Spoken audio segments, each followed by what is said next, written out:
Have you ever had something to say, really important, and you felt that hesitation and went silent? Have you ever stumbled through a conversation only later to think, that's what I should have said? And do you ever feel like there are times where your message gets completely lost in translation? Well, my friend, you are not alone. And get ready to level up your communication. I'm Kathy Riley, your host and communication expert with over 25 years in litigation and another 15 as an entrepreneur. Our goal here is to share tools and systems to help you up level the way you connect with others. From mastering the art of tough conversations to cultivating a mindset that screams confidence, you'll learn how to break those bad habits and shatter communication barriers. So, welcome today, my friends. Today, we're going to talk about avoiding conflicts. How do you avoid the drama, right? With humans, right, and with people that we work with our family members. I think we can all agree humans are complicated. Am I right? Humans are complicated. Add to that that communication in and of itself is complicated. If you think about it, communication is only 7% words. Words do matter, but it's not just what we say, it's how we say it and our tonality and our body language and our breath and our eyes and how we look and whether we blink and all of that, the energy that comes from us, all of that plays into how we communicate, which makes it super complex. We're assuming things that are going on. We're having conversations in our head that aren't really happening because we're paying attention to all of these things. It's complicated. So how do we bridge the gap and how do we avoid the drama?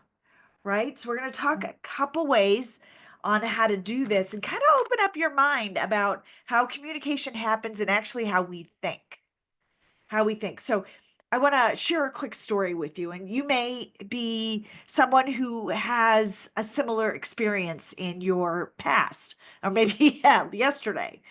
So way back when my husband and I were first newly married, we planned to go to dinner or go out with friends or whatever. It was a date night, whatever it was. And I'd always say, okay, what time do we need to leave? And that's always helpful in getting ready and getting me out the door. I'm not quite a girly girl, but I've got a lot of hair. I put on my makeup. I do all that, and I like to look nice. When I look nice, I feel nice. When I feel nice, I feel more confident. So I've got my routines. And in doing that, okay, give me the time that we need to be out the door, right? So I'm gauging that. Well, so there was one time I remember this was one of our big ahas with my husband and I. I call him Prince Charming, by the way. We are getting ready to go to a party, and there's a gift involved and all this good stuff. So I'm getting ready out of the shower. He comes in, and he jumps in the shower and gets out of the shower, and I'm still putzing around with my drying my hair and all this good stuff. So he goes downstairs and comes back upstairs, and he's like, "Hey, did you have you fed the dog yet?" And I'm like, "No, kind of been up here. No, okay." So then he leaves and I continue getting ready and all this good stuff. It takes a long time for my hair, I gotta tell you, friends. And he comes back up and he's like, "Hey, we have a gift for them, don't we?" And I'm like, "Uh-huh. Did you get a card?" Uh-huh. So we're having this conversation about that. I tell him where it is. And continue getting ready and all this. And he comes up and he's starting asking more questions. And I'm like, dude, do you realize that the more you keep asking me questions, the later I'm going to be? Just please let me just get through my tasks so I can stop doing, talking to you and focus on what I'm doing because I'll get to that. And so I'm assuming, okay, based on my past, which I was married to somebody who I call idiot. Okay, we were together 11 years, married 4.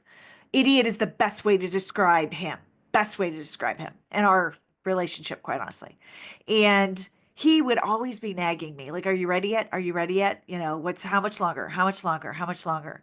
Because to him, he always wanted to be early. He'd tell me when we needed to leave, but then, pretty much he wanted to be out the door 30 minutes before that. And it was never fun getting out the door with him. So when Prince Charming kept doing this, I was like, dude, what's going on? I'm like, you're killing me here, Smalls. I'm like, but I'm getting really frustrated. Will you stop? And he's like, oh, I'm sorry, honey. I'm just trying to help. I know you have your process, and I'd like to help. Whatever I can do to help us get out the door. And I'm like, oh, okay. Well, damn, that just changed the dynamics of the conversation. So, knowing that, then every time moving forward, our conversation and getting me out the door, or whether it was a gift or whatever was going on, it was a lot different because now I knew that he wasn't trying to push me out the door, he's trying to help. So, my assumptions of what he was doing were completely wrong. And just by then calling him out on it and asking questions, I was able to clarify what was really going on, knowing that I was bringing my baggage to the situation and he just wanted to help. So that was a bit of an aha for me. So, how many times have you been in an argument and you just don't see the other side because you don't understand where they're coming from? And you think one thing, but the reality is they're thinking something else. So, we assume a lot that we shouldn't.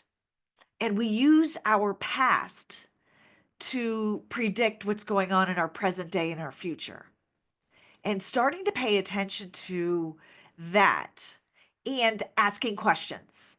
Questions are one of the most powerful tools. I'm telling you, my friends, questions are so powerful. Gaining clarity on any given situation will help you get to the other side. It's also going to help you be at peace, right? To avoid conflicts. Because if there isn't a conflict there, why are we making there one to be? Right? We need to stop stirring the pot. But we're bringing our past to the situation. So, in understanding that and knowing that 90% of who you are right now, the decisions you make is coming from your unconscious mind.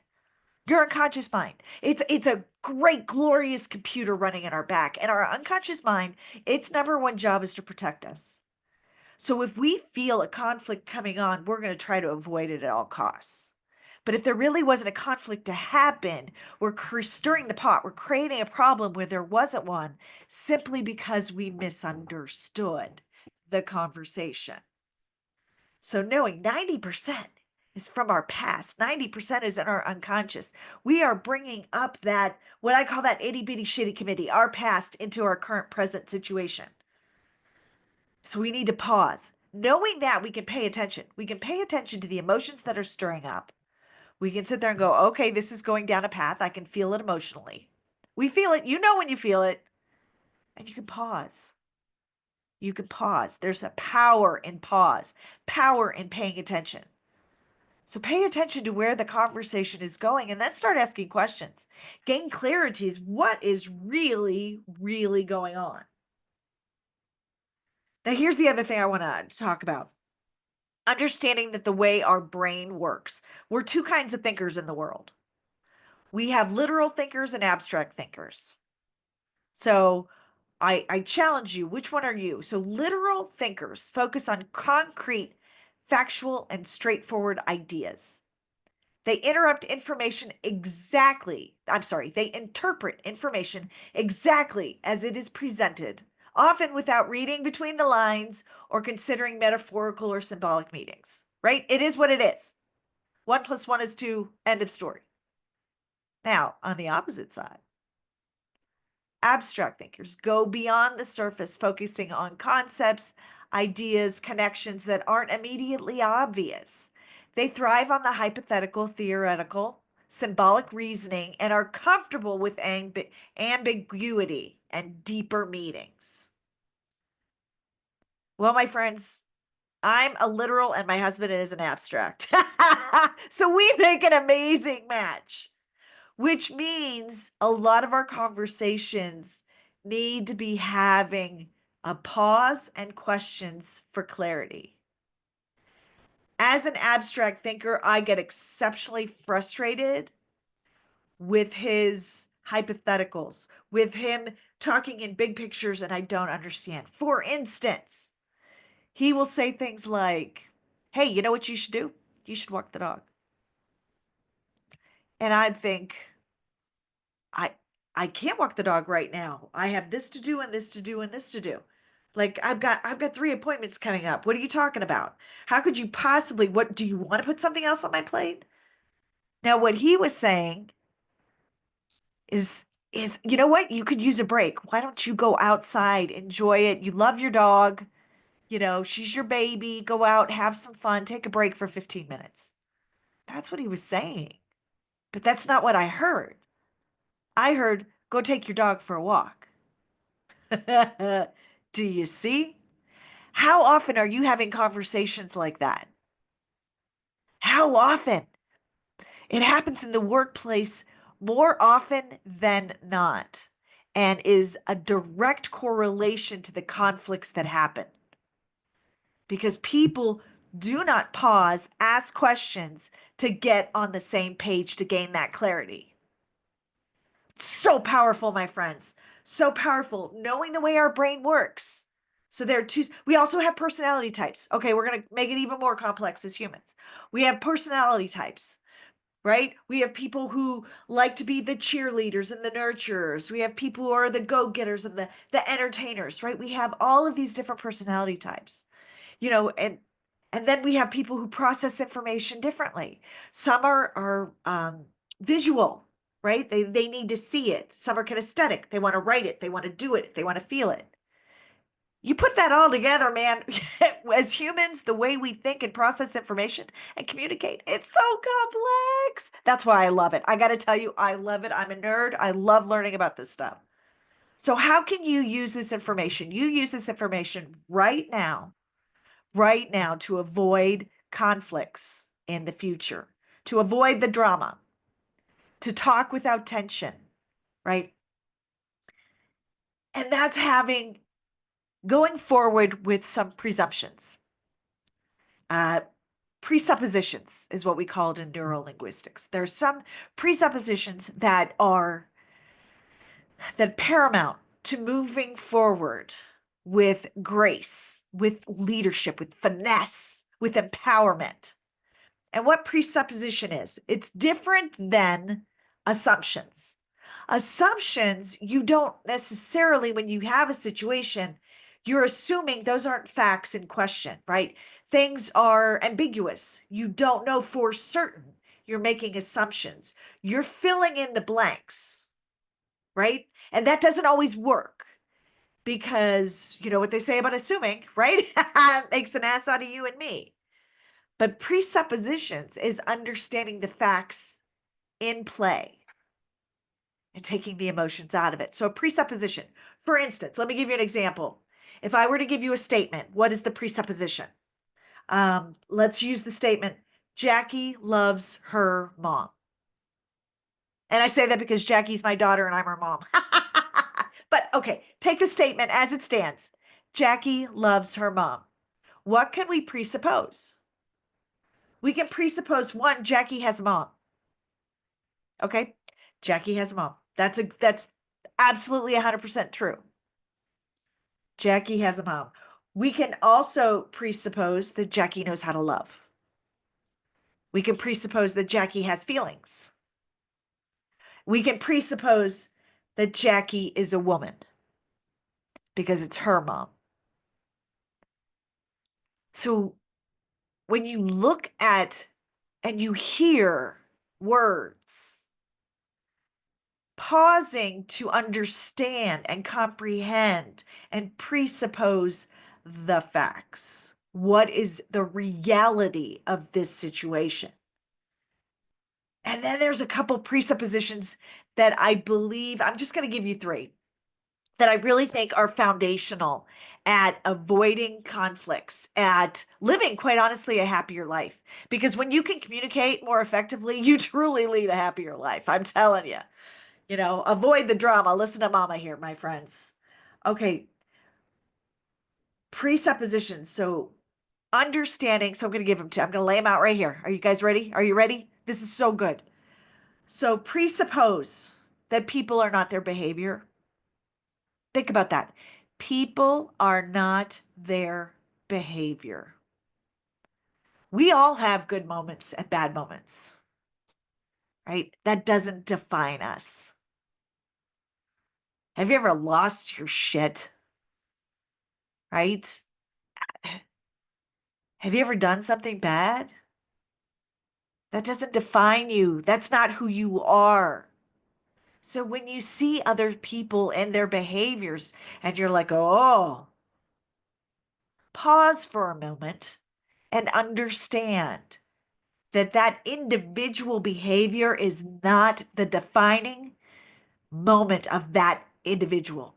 Which I mean by that, I said that poorly, so let me say it again. That individual behavior is not the defining personality of that individual. It is not who they are as a human.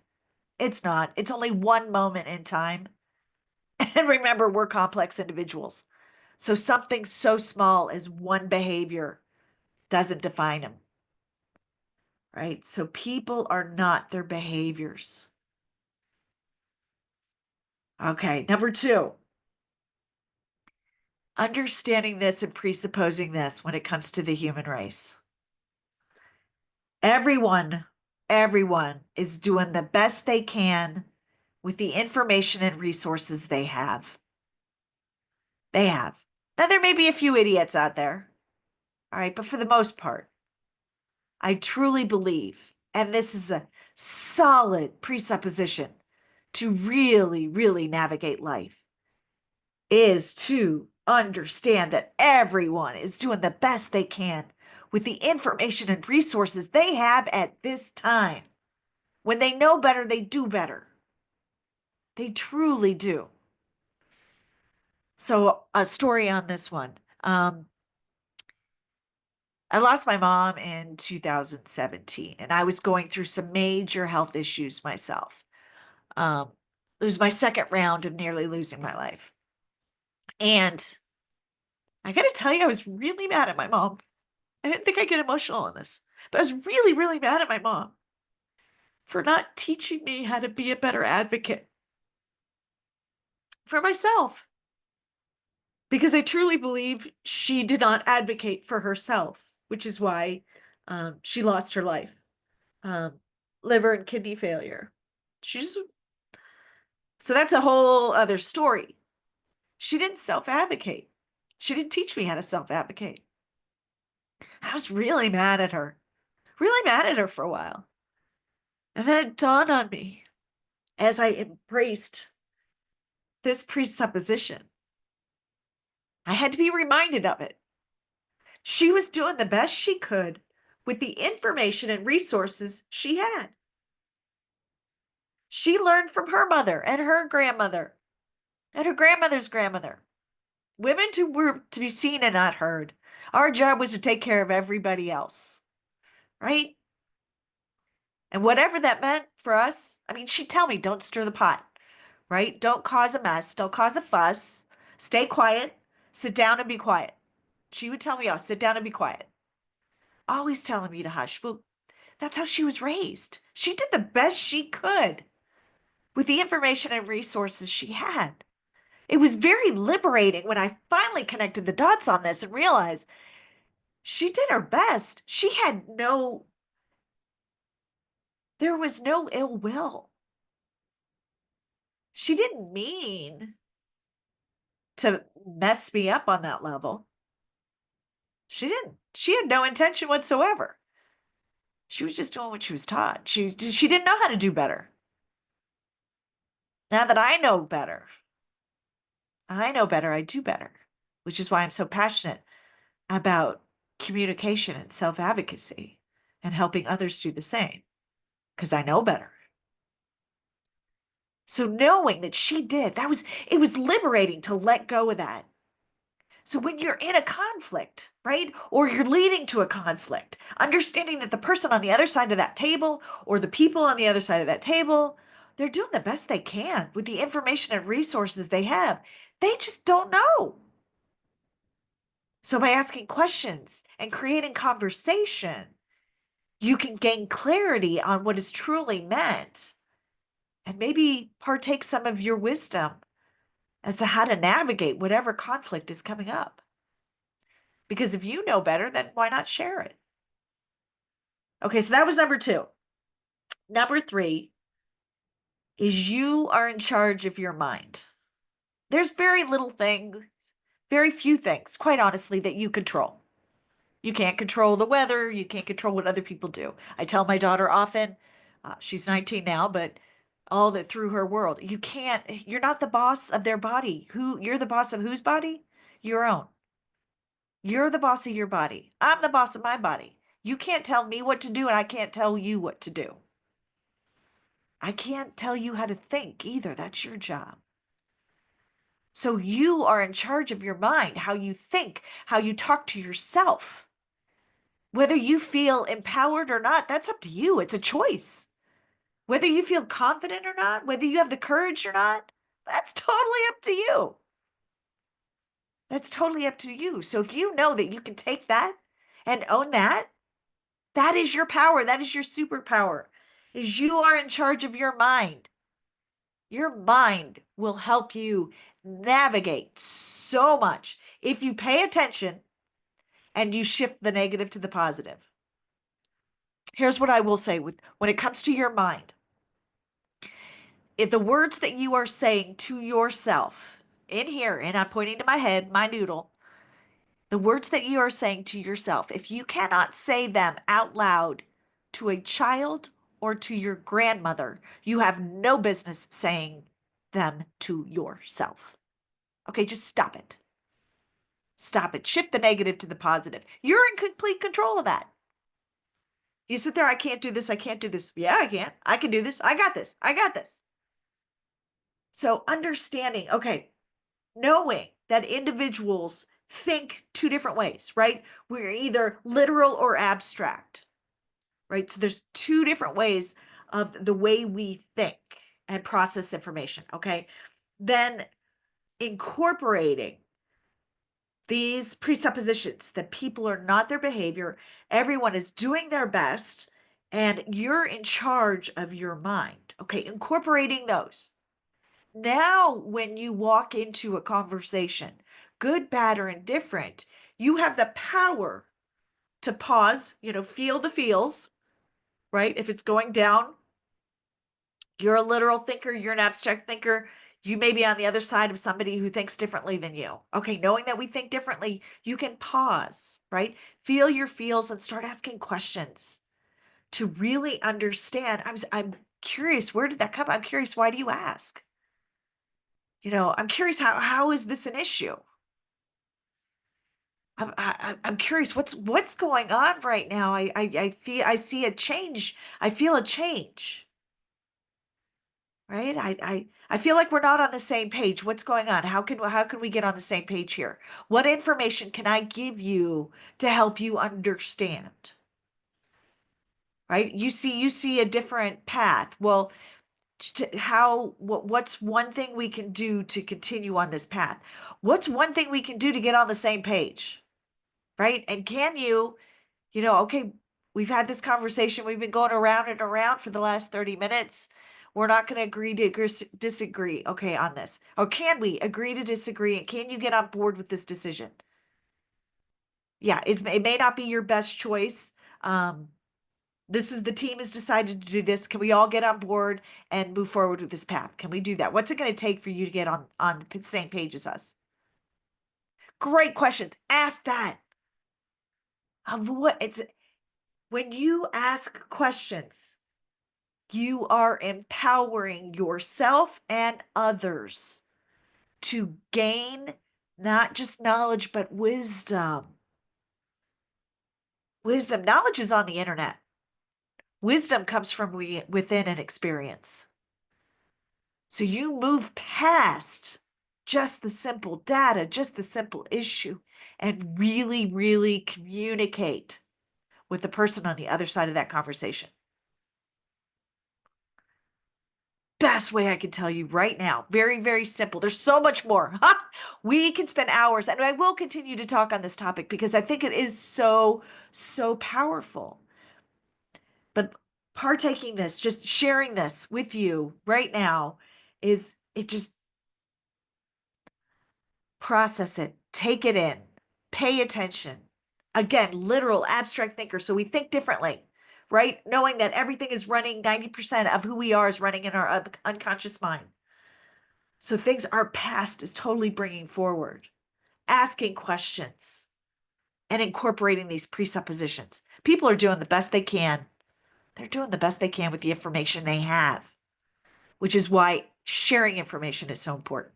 So thank you, my friends. Hopefully you found value there. That's a wrap for today's episode of Breaking Bad Communication. I'm so fired up because this is such good stuff. Thank you for being here and tuning in. But before we sign off, don't forget to subscribe. And if you heard something that resonates with you today, or you know somebody that could use this message, please share it with them, post it, tag them. Know this, the quality of your life is determined by the quality of your communication. As you head back out into the world, remember, every conversation is your chance to shape your life and the lives of others. Whether it's a tough talk or casual chat, be clear, be intentional, and listen like it matters. The better you communicate, the more your life aligns with what you truly want. So get out there, own your voice, embrace your words. Giddy up.